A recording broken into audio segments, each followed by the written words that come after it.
Hello, welcome to Duncan Egg Bricks and to another review video. This is another LEGO Speed Champions review. We're going to be taking a look at set number 76907, the Lotus Evija.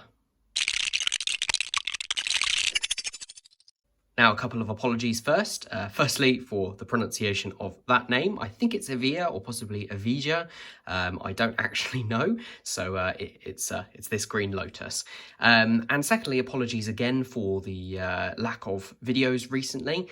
Things are being a little bit topsy-turvy recently, mainly because I have been looking for a new job, which I am glad to say I have finally got, which I'll be starting fairly soon. So yeah, things might not get quite back to normal again at the moment because I'm going to be super busy, but I thought I'd get a few videos out before that all starts. So I'm going to have a few reviews and hopefully a few mocks. I've got back to designing my Hogwarts, in particular the second half, which I'm going to be starting fairly soon, so keep your eyes posted for that. But anyway, let's actually take a look at the set that we're talking about today. Now, I got this a while ago, I've opened it, I've built it, but we'll take a quick look at the box before we get in there.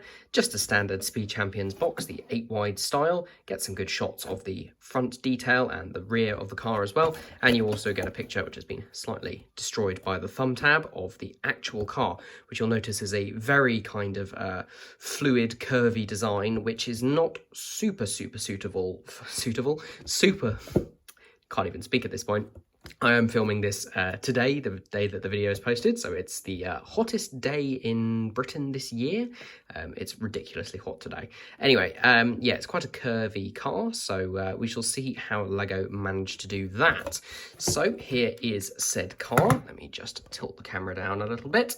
So yeah, here is that car. Now, I had my eye on this for a while before I actually went ahead and got it, and that was mainly because this obviously is a Lotus, and Lotus, if you didn't know, is based in Norfolk. Now, I live in Norwich, which is the big not capital, county town, that's the right word, county town of Norfolk, yeah, I thought I couldn't go without buying a Norfolk-based car. So first of all, before we take a closer look, let's take a look at the one minifig that is included. So here is our driver, comes with a black helmet and a clear visor. Also does come with a hairpiece, which is nice, so you can swap that out, put him on there. It does a fantastic dark green sort of jumpsuit, which has been printed wonderfully with the Lotus logo just there, and then all this webbing and detail continues onto the back of the torso as well. Just comes with the single facial expression, and also comes with the usual Speed Champions accessory of a wrench, which is also a tool to get the wheel covers off. So a nice figure, but we're not here for the figure really, are we? We are here for the car. So like I said, this in real life is a very flowy, curvy, rounded car, and that doesn't always work out for LEGO. And I have to say, in terms of being a representation, an accurate representation of the real car, I don't think this does massively well. However, as a Speed Champion set and as a LEGO car, I think this looks absolutely fantastic. It's got just such a variety of different angles and shapes and really clever construction techniques. As always with these Speed Champion sets, it was a pleasure to put together. I really think you get your money's worth in terms of the building experience. And the finished product, whilst not looking, you know, hugely like the actual car, has managed to get a lot of the details in, and I don't see how they could have done any better without introducing a whole bunch of, you know, new rounded curves and slopes and things, and that's really not in the spirit of LEGO. So I think it's great that they went ahead and did what they did with the pieces that were available. There's a few bits and pieces to point out. Firstly, it's just built on a standard 8-wide, or the base for the 8-wide Speed Champions cars, which is absolutely fine. There's some interesting techniques at the front. You can see this front section is actually built upside down with these tiles on the base, and you can see these wedge plates are upside down here, and they look great. We've got quite a lot of stickers, as is usual. In fact, this is the sticker sheet. You can see there's an awful lot there, including some relatively small ones. I will point out some of the more annoying ones to put on. The windscreen is thankfully printed. Other reviewers have pointed out that this yellow stripe here is printed too high. It should be quite a bit lower down. Don't know if you can quite make that out on the box there, but you'll see there's quite a gap underneath before the green starts. It is a limitation of the printing available for this piece, and as with the rest of the interpretation into Lego, I feel like it looks just fine for what it is. What is cool though is the continuation of this yellow stripe. You can kind of see it starting down at the front with this long sticker. This is one of the decent ones. It's just on a 2x4 curved slope all the way up here into these jumper plates, which I think are, just have to check, yeah, this is all regular yellow, not the bright yellowish orange. Comes around through these printed bits on this windscreen, and then onto these pieces here. Now these are stickers, one there and one there. I would advise putting these stickers on after you have put the thing together to make sure they get lined up. And then we've got another printed piece. Now this is another great one, just such a crazy use of a piece. This is originally a Nexonites piece, came in lots of trans colours and I think some silver colours. It's maybe the first time that it's actually coming in trans dark brown or trans black, but it looks great and is of course printed. You can't flap it open, but its main purpose is just to be put down there, you know, solidly, and then those lines follow on with a couple more stickers into the back there. Another thing to point out here, these curves on the edge here are not the standard 1x2 kind of corner cut wedge plates, which are these things over here. These are the larger ones, so this is all actually one piece. There's one here, and in fact there's a third one at the front. But they only want to use the outside bits, so the inner ones are right in the middle and they are covered up by that piece there. So yeah, that looks great. You kind of maybe suggest there's some kind of engine representation in there, not really much detail. The spoiler on the back is another great bit of part usage. This is a minifig snowboard, which has been put on upside down using a bracket piece. It's a shame that we've obviously got those anti-studs showing on the bottom there, but you know, again, that can't be helped. That's just the nature of the piece.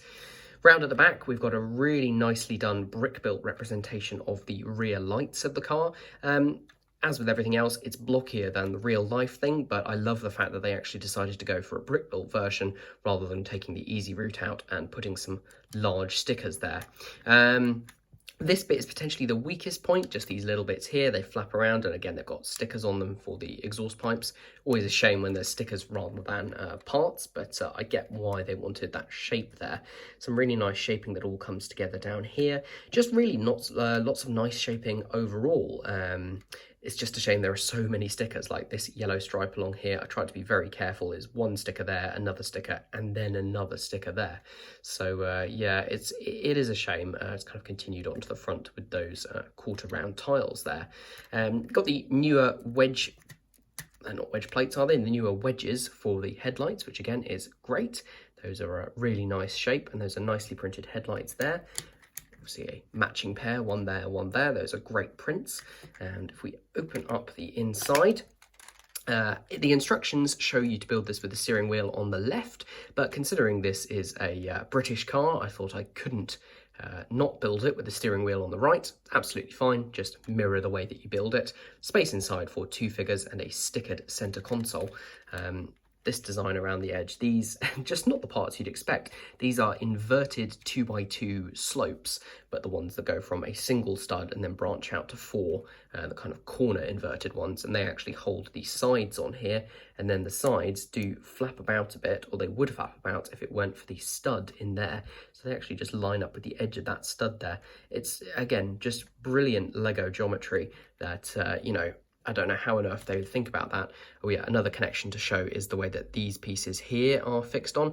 They're actually these Technic pieces, which, I don't know if I'll be able to remove that, are actually clipped in underneath there using some Technic pins, and they just slide neatly on there, and they all line up absolutely perfectly. And once you put the canopy on, it's all pretty seamless.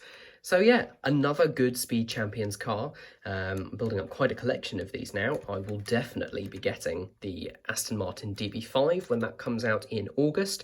That is a must-have for me. I'm really hoping that what they do now is continue the movie collection and go ahead and make a minifig scale DeLorean. I did have, as I've previously reviewed, the larger Creator Expert or Icons collection DeLorean. I've actually gone ahead and sold that. It's a very expensive set, it took up a lot of space, and really I wanted one that was compatible with minifigs. So fingers crossed that that will be announced some point soon. So there we go, that is the set. You do get the usual kind of spare pieces as you would expect in a set like this, including the other variety of wheel hubcaps, wheel covers that you can put on instead. These are the ones shown in the instructions. And then you get all the usual spare pieces that you would expect. So yeah, this is really nice. I always am a champion, of Speed Champions because they are such a good build experience for a relatively low price, and they look great on display as well. Price is going to increase ever so slightly, as is the price of all Lego, unfortunately, but I do think that even around the kind of £20 mark, which is where I think the next two announced ones, so that's the Aston Martin and the Fast and Furious Dodge Charger, I want to say, which I won't be getting. They are at the £20 mark here in the UK. Don't know if that's just because of the licensing or if that's going to be the new standard price. Either way, I still think these are very good value, and I will continue to expand my collection as long as I've actually got space for them. So, thank you very much for watching. I do hope you've enjoyed the video, and I'm sorry it's been such a long time since I've posted anything. Like I said, I'm going to try and get some more videos out with a little bit more regularity, but then I will be starting my new job, so things may get a little bit quiet again for a while. If you've enjoyed, then please leave the video a like down below, leave a comment and tell me what you thought of the set, subscribe to the channel for more, and if you want to support me, there are a couple of links in the description below. Thank you, and I'll see you soon.